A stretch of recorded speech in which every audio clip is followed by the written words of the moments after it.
Guys, quick question. Let's say you're a footballer. They put trophies here. They put money here. Which one are you going for? Let me know your answer down below in the comments because this would be Mohammed Kudus' headache.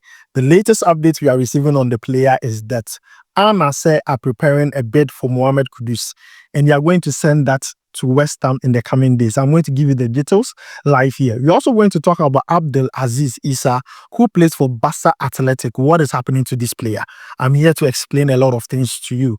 And I'm also going to talk about a Canadian-born Ghanaian player who has decided to choose Ghana over Canada and some injury updates live here. But before we jump into it, don't forget to like, subscribe, and also turn on notification. My name is Adam. You're watching SportsCornerGH. Quickly, let's jump into it. Let's talk about the star boy, Mohammed Kudus. He scored a goal in the international break. You are all happy. Ghanaians are happy that Kudus scored a goal against Madagascar. But then upon returning to his club side, we received an update concerning the player. And this update is coming from Give Me Sports, stating that West Ham are set to receive a bid in the region of 84 million euros after Kudus has become a key target for Al Nassr. Kudus is thought to be open to leaving West Ham for the Saudi Pro League. And guys, this is the update. This is why everyone is talking about Kudus on social media. Kudus is now having over 10 million advisors because they have heard that Kudus, Al Nassr has decided that they want to sign him from West Ham. See, Kudus, listen to me. You are young. You are very, very, very young. It is between two things. Either playing your football and later playing for an elite club and winning trophies, or you follow the bag.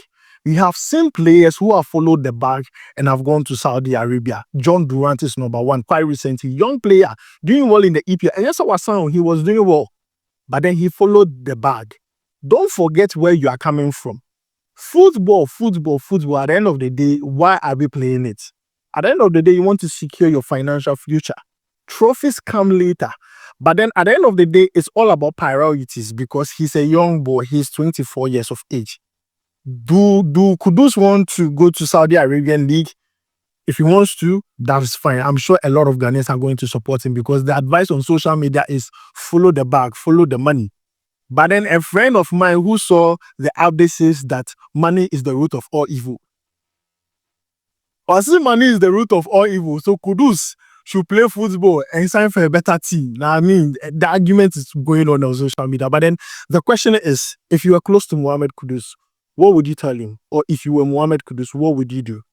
Would you sign for an elite club, play football, win trophies? Or go for the money, go to Saudi Arabia, play your football, secure your future financially? What would you do? Let me know your answer down below in the comments. Guys, let's move away from that and talk about some other updates concerning Mohammed Kudus. Now, not this particular transfer window, the previous one where he received the red card. It was very chaotic for Mohammed Kudus. The mood he left Ghana in and sent to his club side really caused him, and afterwards, he wasn't the same player again. This time around, he scored a goal against Madagascar. He's leaving Ghana in a very good mood. And I hope that catapults him and bring his form back because if players are able to score, it boosts their, ego, their morale, to score more, their confidence, everything, is being heightened. And I'm happy that he was able to get a goal during the international break. I believe that now he's going back to his club side as a happy man. As a happy man, we need to see that in his performance. Their next game is against Wolves. And Wolves this season, oh, my brother, they have collected. So I believe Kudus has an opportunity to remind everyone that it's not like the form is gone. No. It went on vacation, but then it is back. But then, guys, this is the update I have concerning Mohammed Kudus. Their next game is against Wolves on the 1st of April, which is April Fool's Day. So I just hope that he scores a lot of goals and tell people, hey, the whole season I was just doing April Fool. Oh, yeah. But then let's also have a conversation concerning his transfer to Al Nassr.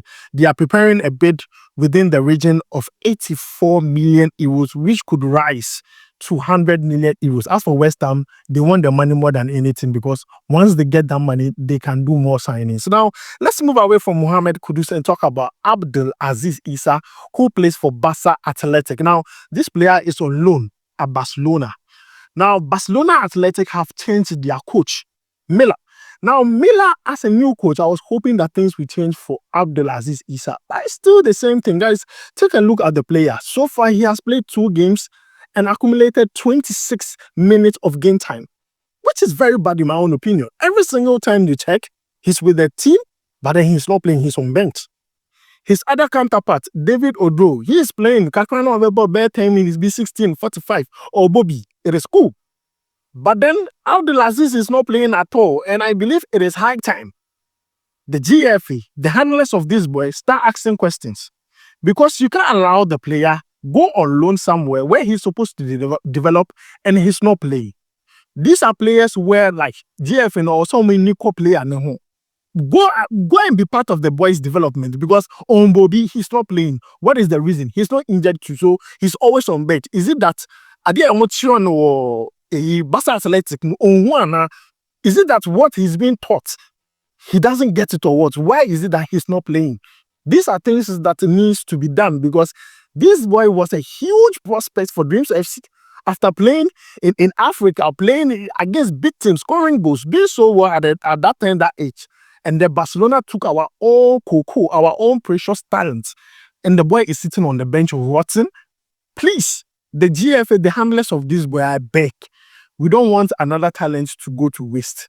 Go there, inquire, ask questions. Why is he not playing? Let us know. It is very, very important. So, guys, this is the update I have for you concerning Abdul Aziz Isa. I'm not happy he's not playing, because I thought with the new coach, Obenye Biabo, and then when the new coach came, that was when we had the international break and everything. So, I was not really following. But he's always part of the squad, but then he's not playing, which for me, it is bad. It is actually bad. Now, let's move away from that and talk about this Canadian-born Ghanaian player who chose Ghana over Canada. Now, his name is called Taik Jordan. Now, Tahid has a lot of records in the Canadian League. He plays for Vancouver FC, and he's the youngest player to play in the league. And he's also the youngest player to score in the league. I mean, this player comes with a certain pedigree, a certain CV. Now, he featured for the Canadian youth side in the Under-17 World Cup in 2023. For whatever reason it was, our convincing worked. The boy has switched sides from Canada to Ghana. All is nana. God of mercy. See, I'm happy that we have finally done a very good scouting. This player is very good. Plays very well. And I'm happy that he's part of the Black Satellite. We can groom him, develop him. The future of the Black Stars looks very bright. Looking at the players we have in the Black Stars, see, Desmond Ofei is doing a great job when it comes to scouting. If I tell you a list of players that have decided to switch and play for Ghana, it'll be wild. The convincing work. And this is one player that, for me, you're good. Highlights me. Say, hey, who is this player? Left winger, very good player. He plays for Vancouver FC. Maybe many of you will not know him. Bangofno will bet. Those who stake bets will know him. He plays in the Canadian League. A very good player by all standard. And I'm happy he has decided to switch side and play for us after featuring for the Canadian youth national team. So, guys, this is the update that has to do with the new Ghana boy called Taik Jordan. Now, let's move away from that and talk about some injury update. And this has to do with Augustin Boache, former Wafa player. Now, this player plays for Saint-Etienne. And this season in the French Ligue, Saint-Etienne are second to last. Montpellier is carrying the whole league. Saint-Etienne is also helping Montpellier carry the whole league. And this player has been pivotal for them ever since joining the club. This season, he has scored 3 goals in 17 games for them. So he's a very important player for Saint-Etienne. The bad news is that he's injured. Now, this is the update coming from Saint-Etienne concerning the player. This is what they said. They said that Augustin Boache underwent an ankle surgery during the break. He will be out for the rest of the season. This is a team that was fighting for survival. Now, one of their key players is out because of an ankle, injury or ankle surgery that he picked, during the break. And for me, it's very sad. This is one player that I was also waiting to see if he will end a call up to the Black Stars, because he went explosive in the French League. I mean, looking at the team he's playing and the kind of goals he's scoring, and he's not a forward though, he's a midfielder. So for me, it's sad to see Augustin Boateng get injured and he'll be out till the end of the season. But guys, this is the update I have for you concerning Ghanaian and Black Star players. Let me know your thoughts about it down below in the comments. But once again, if you were Kudus, you go follow the money or you go an elite club, go win trophy. Let me know your answer down below in the comments. Charlie, we go vibe.